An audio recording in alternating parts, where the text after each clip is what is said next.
Skills required. Skills major ആയിട്ടുള്ള ഇപ്പൊ ഇൻഡസ്ട്രിയിലുള്ള സ്കിൽസിന്റെ ഒരു ഓവർവ്യൂ ആണ്. ഇപ്പൊ പ്രോഗ്രാമിംഗ് ആണെങ്കിൽ മേജർ നമുക്ക് SQL based programming, SQL, no SQL, പിന്നെ എന്തെങ്കിലും മെഷീൻ ലേണിംഗ്, പ്രഡിക്റ്റീവ് അനലിറ്റിക്സ്, ഈ സംഭവത്തിനൊക്കെ പൈത്തൺ, ആർ മുതലായ സംഭവങ്ങളാണ് കൂടുതൽ വരിക. പൈത്തൺ ആണ് കുറച്ചും കൂടി, എനിക്ക് തോന്നുന്നത് പൈത്തൺ ആൻഡ് ആർ ആണ് കുറച്ചും കൂടി യൂസർ ഫ്രണ്ട്ലി ആയിട്ട്, അല്ലെങ്കിൽ മോസ്റ്റ് കമ്പനീസ് പ്രിഫർ ചെയ്യുന്നതെന്ന് എനിക്ക് തോന്നുന്നു.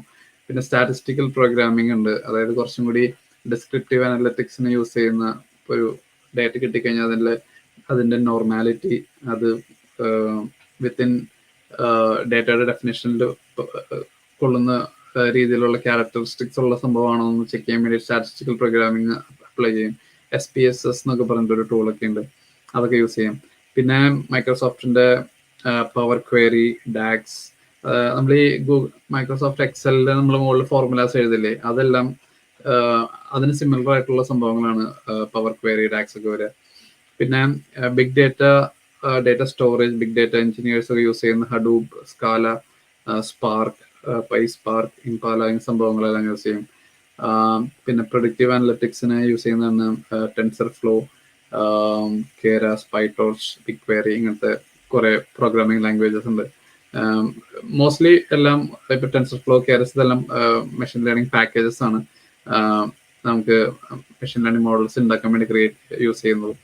പിന്നെ ഡിഫറെന്റ് സ്യൂട്ട്സ് ഓഫ് ഡിഫറെന്റ് സോഫ്റ്റ്വെയർസും ടൂൾസ് ഒക്കെ നമ്മൾ യൂസ് ചെയ്യും അനലറ്റിക്സിൽ. ഒരു ഡേറ്റ അനലിസ്റ്റ് ഏറ്റവും കൂടുതൽ യൂസ് ചെയ്യുന്ന ടൂൾ എനിക്ക് എൻ്റെ അഭിപ്രായത്തിൽ മൈക്രോസോഫ്റ്റ് എക്സൽ ആണ്. നമ്മളെല്ലാവരും സ്കൂളിലും കോളേജിലൊക്കെ പഠിച്ചിട്ടുണ്ടാവും Microsoft Excel. Microsoft Excel is a powerful tool for data analytics. അതിൽ തന്നെ നമുക്ക് ഡേറ്റ ക്ലീൻ ചെയ്യാനും ഡേറ്റ ട്രാൻസ്ഫോം ചെയ്യാനും ഡേറ്റ വിഷ്വലൈസ് ചെയ്യാനും ഇപ്പോൾ മെഷീൻ ലേണിംഗ് കേപ്പബിലിറ്റീസ് വന്നു തുടങ്ങി എക്സലിൽ. അപ്പോൾ എക്സല് അറിഞ്ഞിരുന്നാൽ തന്നെ നമുക്ക് to a big extent we can do a lot of things regarding big data analytics. അപ്പോൾ എക്സൽ പഠിച്ചു കഴിഞ്ഞാൽ അത്യാവശ്യം യൂസ് ഉള്ള ഒരു ടൂളാണ്, ഇൻഡസ്ട്രീസിന് എപ്പോഴും ആവശ്യമുള്ള ഒരു ടൂളാണ്. പിന്നെ Power BI, Tableau, Looker. Power BI മൈക്രോസോഫ്റ്റിന് തന്നെ ഒരു വിഷ്വലൈസേഷൻ ടൂളാണ്, ഗ്രാഫ് വരയ്ക്കാനും റിപ്പോർട്ട്സ് ഉണ്ടാക്കാനൊക്കെ.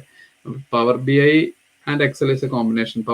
എക്സൽ അറിഞ്ഞാൽ തന്നെ നമുക്ക് പവർ BIയിൽ ഓൾമോസ്റ്റ് ഒരു 50% ഓപ്പറേഷൻസ് ചെയ്യാം. കാരണം പവർ BIയും എക്സലും സെയിം മൈക്രോസോഫ്റ്റ് പ്ലാറ്റ്ഫോമിൽ ഉള്ളതുകൊണ്ട് അവരുടെ ഫോർമുലാസും അവരുടെ കമാൻഡ്സ് ഒക്കെ ഓൾമോസ്റ്റ് സിമിലർ ആണ്. അപ്പോൾ അത് യൂസ് ചെയ്യാം. പിന്നെ ടാബ്ലോവും പവർ BI ആണ് മേജർ ഡേറ്റ വിഷ്വലൈസേഷൻ ടൂൾസ് ഇപ്പൊ മിക്കവാറും എല്ലാ കമ്പനികളിലും യൂസ് ചെയ്യുന്നത്.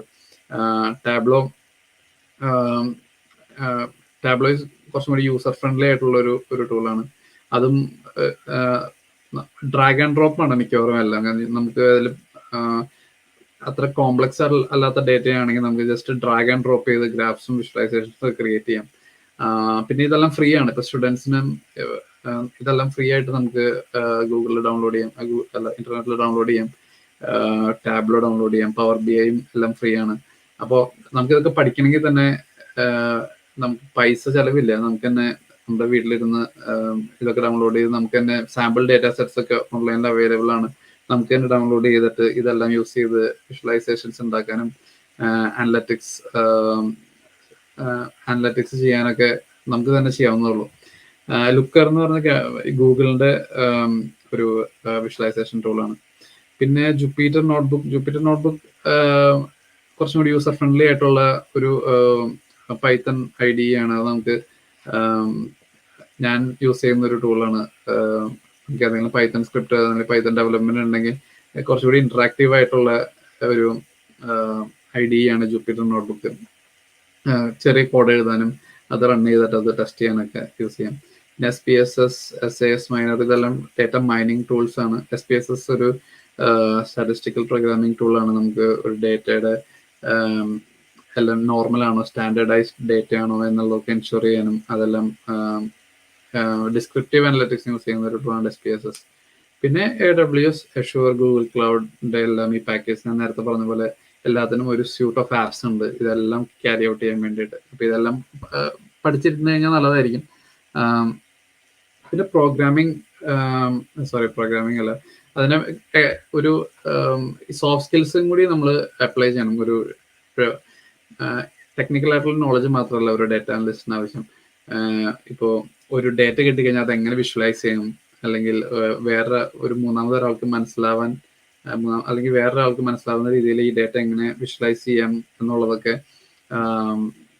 ആ ഒരു ഐഡിയ ഉണ്ടാവണം. ഡേറ്റ വിഷ്വലൈസേഷൻ ആയിട്ടുള്ള കുറച്ചൊരു ആപ്റ്റിറ്റ്യൂഡ് ഉണ്ടെങ്കിൽ നല്ലതായിരിക്കും ഡേറ്റ അനലിസ്റ്റിന്. പിന്നെ ഇൻവെസ്റ്റിഗേറ്റീവ് തിങ്കിങ്, ഇപ്പോൾ ഒരു ഡേറ്റ നോക്കിയിട്ട് what is wrong with this data,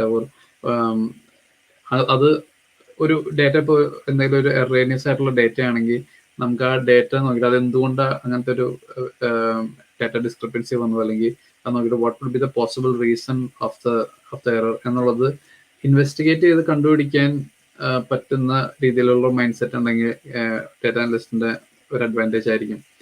പിന്നെ സ്റ്റോറി ടെല്ലിംഗ്, ഡേറ്റ വെച്ചിട്ട് സ്റ്റോറി ക്രിയേറ്റ് ചെയ്യുക, നമ്മുടെ സീനിയർ മാനേജ്മെന്റിനോ നമ്മുടെ ക്ലയൻസിന് അത് പ്രസന്റ് ചെയ്യുക.